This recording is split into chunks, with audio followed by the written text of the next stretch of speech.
First, I would like to give a trigger warning. It is about eating disorders, so if anyone needs to leave the room. Okay. It's titled, "This is Not the Unicorn's Last Meal." You talk about me being pretty in many ways, complimenting my outfits or my hair or the bones that show above the collar of my shirt. Pretty in the way you wish you were, but you don't. You comment on how my clothes don't seem to fit right, say my hair is messy, and how your jeans accentuate all the right places, and then reminding me about how I have nothing to accentuate. You call me pretty like it's something mystic, rare, unachievable, like a unicorn running through an open field of tulips just as the sun's starting to set. But that unicorn's horn reminds me too much of my ribs. That unicorn's horn has been covered in blood, covered in lies, covered in myth. The magic inside, glittering like the makeup I don't leave the house without, but most times I'm too afraid to even put on. As you see the spectacle running further into the sunset, I realize, a moment too late. That unicorn wasn't running out of freedom, it was running from a snake. Afraid of not being careful enough, of stepping right into that snake's mouth. Its body surrounds mine, compressing all the places I wish didn't exist in the first place, biting into my sides, my legs, my eyes, until all I can see is the number of its teeth morphing into the number of mine, the number of bites, the number on the package, the number I was afraid to step on. As I look closer, those two lips look more like two lips. I listen to their voices. It's all the same things over and over, my skeleton of a body growing smaller and smaller at each insignificant word. That sunset becomes a dark night sky. But the unicorn keeps running. Those stars keep shining, and she is still beautiful, but she's running out of air. She's going to realize that it's hard to breathe when all that's in your body is water. It's salt on ice. It's half a piece of gum, it's toothpaste but no mouthwash, half of a dinner left out from the night before, no breakfast, no lunch, nobody to hold your hair when you throw up, nobody to come and pick you up when you pass out in the shower, nobody to help you when your limbs go numb, nobody to care when you get to the number you said this would stop. She's going to slow down. She's going to be pulled back by those two lips, two arms. She is going to collapse. Just like the piece of paper, just like the house of cards, just like the glass she made herself out of. But this story isn't over. Those stars are still shining. She'll wake up with a headache. Dirt and bruises in her pure glistening hair, some sticking to the pillow as she rises. She'll drink water from the previous day. The feeling of her own mouth making her feel sick, but she'll stand. And she'll run. And someday she's going to make it to those stars.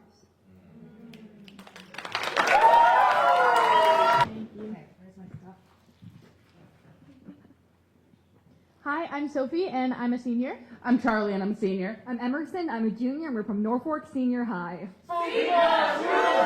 And our poem is For My Friend.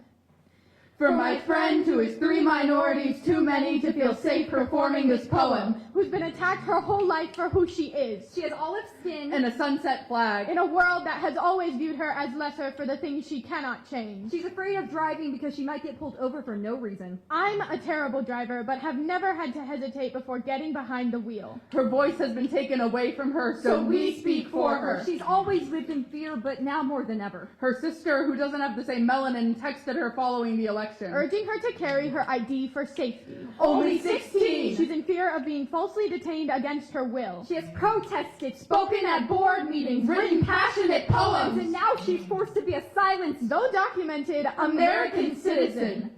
For my classmate with dreadlocks, always different colors.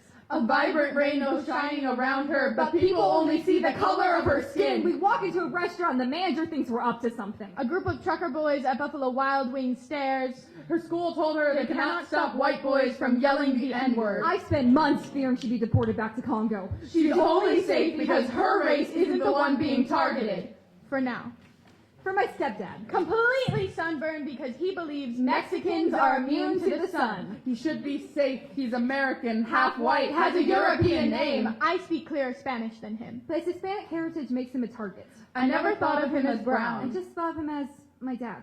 For the mothers whose lives were saved by By a controversial procedure. I've been reading stories about women wanting children but needing abortions due to health complications. Waiting until the situation became life-threatening so the doctors can legally help them. Protesters outside clinics call them sinners and killers! So the choice is a life or death matter. It's scary to think that could be me one day.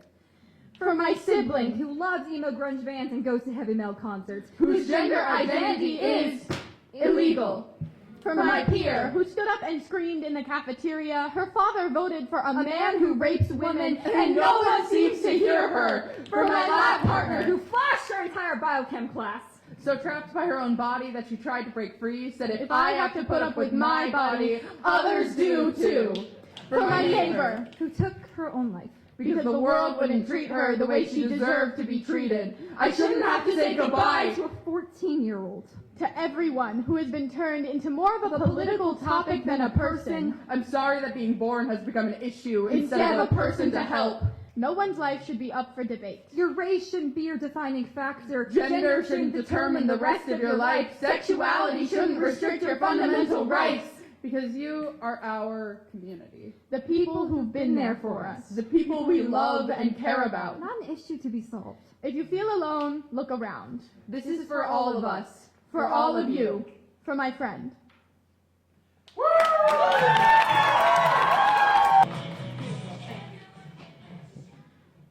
Oh Lord.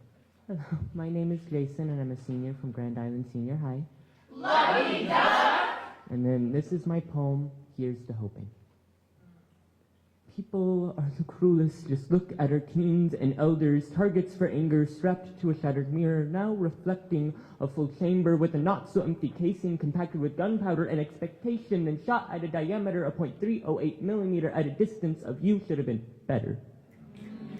All because they didn't want to watch how you never got the 9 seconds to take the 8 short steps, to take the 8 small breaths, to call an institution meant to help you, but instead they lock you in a room padded with the words, why are you, you? For we as people no longer see what is true because we now wear the coldest eyes, no longer windows, now they're fogged over, accompanied by an equally cold shoulder as we turn to face away from problems clear as day. Problems never really our own, problems that spell out why, oh, you. But really, what can I say to these problems worsened not only by time as it continues to pass us by, yet we remain lost in our past as we shepherd a blindness, no longer lambs for the woolen harvest, but goats to distract the wolves from the problems of the mass.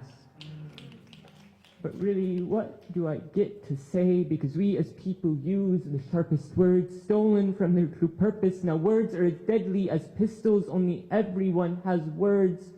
And how carelessly we continue to use them. Not everyone gets to keep their lives. But really, what am I allowed to say? Because even though we're all different in our own unique little ways, for some reason that's not okay. For diversity, apparently, is just another invitation to disease, for when everyone is the same, no one will think freely.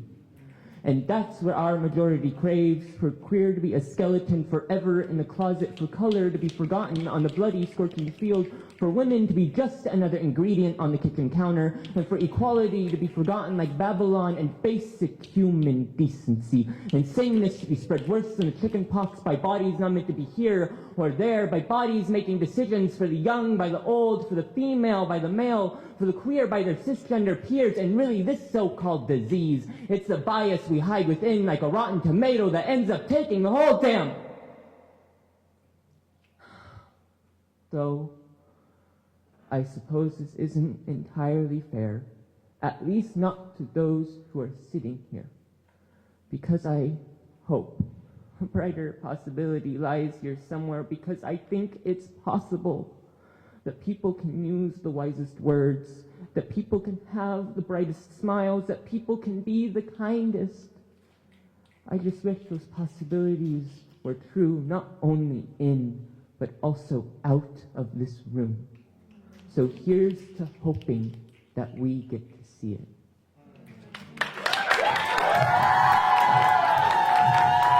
My name is Clem, and I'm a junior at Norris.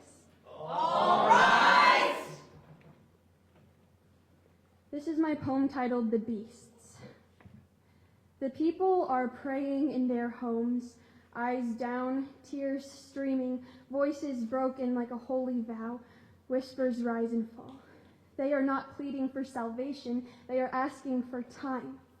We look out our windows at the streets, glittering with littered glass. They hum with something restless. The world still weeping, we do not consent to our own destruction. Even the birds don't bat their wings, eyes shut tightly, blinded behind the fog. They just sit there, stilled. They know better than to move. All this to say, I woke up on my 17th birthday, the 6th of November, sick and sweating, glass crunching beneath my bleeding palms as I scrolled through the polls, piles of broken promises, grieving as if the heavens themselves had shattered, spilling across the pavement and staining my shoes with the imaginary blood of the cross. I stare at the rainbow that used to hang in the sky, sworn by my Lord centuries ago, drenched in the floods of 40 days and 40 nights. And now here I stay, taking deep breaths as the smoke of a burning flag flies across the wind. I watch the ashes flickering, fleeing the scene of a crime. I thought Jesus swore under oath to protect the people, left hand on the holy word, and one set of godly fingertips pointed sky high. Or maybe he didn't place his hand on the Bible either. They keep their pet beasts in snarling cages as they smooth their leather leashes, grinning like they mean well, like the snapping jaws behind them are only faith, only nature, but we all see their bloody teeth. Freedom doesn't ring in the ears of children sitting silently beneath their desks, whispers too soft to rise, prayers stuck in their throats, the windows rattling. They clutch their palms together like a shield. But even the faithful know that prayers won't stop a bullet.